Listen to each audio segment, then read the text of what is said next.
여호와께서 내게 이와 같이 말씀하시되 너는 가서 유다 왕들이 출입하는 평민의 문과 예루살렘 모든 문에 서서 무리에게 이르기를 이 문으로 들어오는 유다 왕들과 유다 모든 백성과 예루살렘 모든 주민인 너희는 여호와의 말씀을 들을지어다. 여호와께서 이와 같이 말씀하시되 너희는 스스로 삼가서 안식일에 짐을 지고 예루살렘 문으로 들어오지 말며 안식일에 너희 집에서 짐을 내지 말며 어떤 일이라도 하지 말고 내가 너희 조상들에게 명령함 같이 안식일을 거룩히 할지어다. 그들은 순종하지 아니하며 귀를 기울이지 아니하며 그 목을 곧게 하여 듣지 아니하며 교훈을 받지 아니하였느니라. 여호와의 말씀이니라. 너희가 만일 삼가 나를 순종하여 안식일에 짐을 지고 이 성문으로 들어오지 아니하며 안식일을 거룩히 하여 어떤 일이라도 하지 아니하면 다윗의 왕에 앉아있는 왕들과 고관들이 병거와 말을 타고 이 성문으로 들어오되 그들과 유다 모든 백성과 예루살렘 주민들이 함께 그리할 것이요 이 성은 영원히 있을 것이며 사람들이 유다 성읍들과 예루살렘에 둘린 곳들과 베냐민 땅과 평지와 산지와 네겝으로부터 와서 번제와 희생과 소제와 유향과 감사 제물을 여호와의 성전에 가져오려니와 그러나 만일 너희가 나를 순종하지 아니하고 안식일을 거룩되게 아니하여 안식일에 짐을 지고 예루살렘 문으로 들어오면 내가 성문에 불을 놓아 예루살렘 궁전을 삼키게 하리니 그 불이 꺼지지 아니하리라 하셨다 할지니라 하시니라. 2022년 2월 25일 새벽 하나님의 말씀은 예레미야 17장 19절부터 27절입니다. 17장 12절부터 18절에서 예레미야의 처절한 간구를 들으신 하나님께서 유다 백성들이 소생하고 영원할 수 있는 방법에 대해 오늘 본문을 통해서 말씀하고 있습니다. 그것은 바로 안식일에 대한 것입니다. 안식일의 계명은 인류 타락 이전에 에덴 동산에서 최초의 인류인 아담과 하와에게 축복으로 주신 계명입니다. 인간은 창조된 모든 것들을 누릴 특권을 받았기 때문에 마음대로 할 수 있었지만 모든 것의 주인 되신 하나님의 주권을 늘 인정해야 했고 그래서 하나님과의 교제와 사귐에 특별히 관심을 기울여야 했습니다. 안식일은 바로 창조 세계를 살아가는 인간들이 주인 되신 하나님을 기억하고 하나님과의 사귐을 회복하는 날입니다.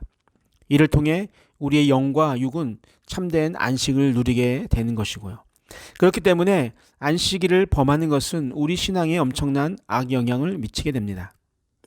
그래서 하나님은 선지자를 통해 모든 유다 백성들에게 스스로 삼가서 안식일에 짐을 지고 예루살렘 문으로 들어오지 말며 안식일에 너희 집에서 짐을 내지 말고 또 어떤 일도 하지 말고 조상들에게 말씀하신 안식일을 거룩히 할 것을 선포하게 하십니다. 그리고 이어서 하나님의 말씀에 순종하며 안식일에 짐을 지고 이 성문으로 들어오지 않고 안식일을 거룩히 하여 어떤 일도 하지 않으면 이런 일들이 나타날 것을 말씀하십니다. 25절과 26절입니다. 다윗의 왕위에 앉아 있는 왕들과 고관들이 병거와 말을 타고 이 성문으로 들어오되 그들과 유다 모든 백성과 예루살렘 주민들이 함께 그리할 것이요 이 성은 영원히 있을 것이며 사람들이 유다 성읍들과 예루살렘에 둘린 곳들과 베냐민 땅과 평지와 산지와 네겝으로부터 와서 번제와 희생과 소제와 유향과 감사 제물을 여호와의 성전에 가져오려니와. 아멘. 25절에서 말하는 다윗의 왕이 앉아있는 왕들과 고관들이 병거와 말을 타고 성문으로 들어온다는 것은 이방 나라의 지배를 받고 포로의 삶을 살아야 하는 유다가 이제 완전히 그 속박에서 벗어나 유다의 왕권이 완벽하게 회복된다는 말입니다.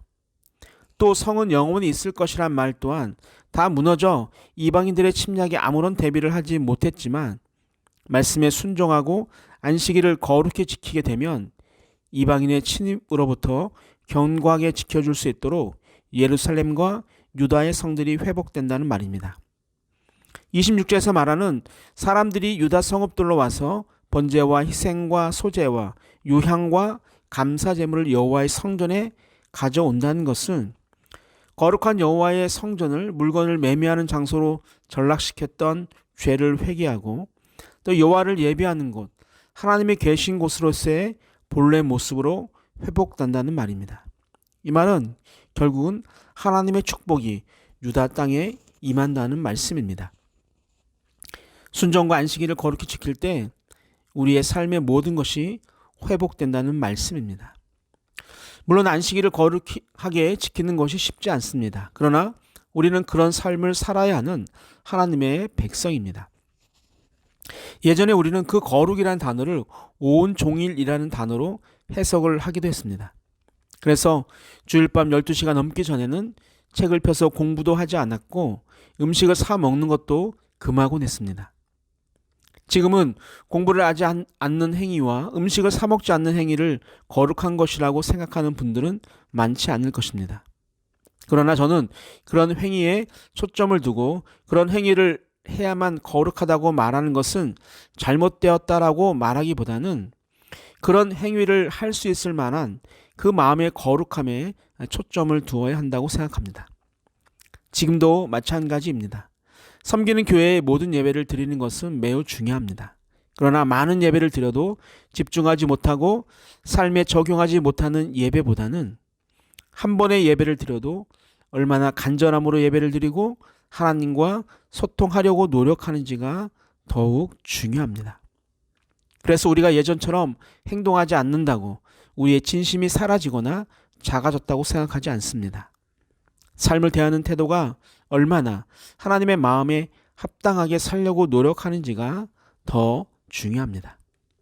사랑하는 성도 여러분, 선지자의 간절한 간구는 하나님의 말씀에 순종하고 안식일을 거룩하게 지키는 것으로 이루어진다는 것을 잊지 않고 우리에게 주신 말씀에 순종하고 안식일을 거룩하게 지키는 산돌의 모든 식구들이 되기를 축원합니다. 아멘. 사랑의 하나님 아버지, 우리에게 축복으로 주신 안식일을 나를 위한 시간이 아닌 하나님을 위한 시간으로 지키는 자가 되게 하여 주옵소서. 코로나로 우리의 행동에 많은 제약이 있습니다. 하루속히 하나님을 기쁨으로 찬양하고 예배하게 하여 주옵소서. 어렵고 힘든 시간을 보내는 성도님들과 육신의 아픔과 함께하는 성도님들의 모든 상황들이 주님의 은혜로 회복되게 하여 주옵소서. 감사하며 예수님의 이름으로 기도하옵나이다. 아멘. 우리 함께 기도합니다. 첫 번째, 하나님의 말씀에 순종하는 삶을 살아가게 하여 주옵소서. 두 번째, 주일을 거룩하게 지키는 자, 또한 하나님과 소통하는 예배자가 되게 하여 주옵소서. 마지막 2월의 마지막 주일 예배를 통해 하나님의 음성을 듣고 우리의 삶이 회복되게 하여 주옵소서. 함께 기도하시겠습니다.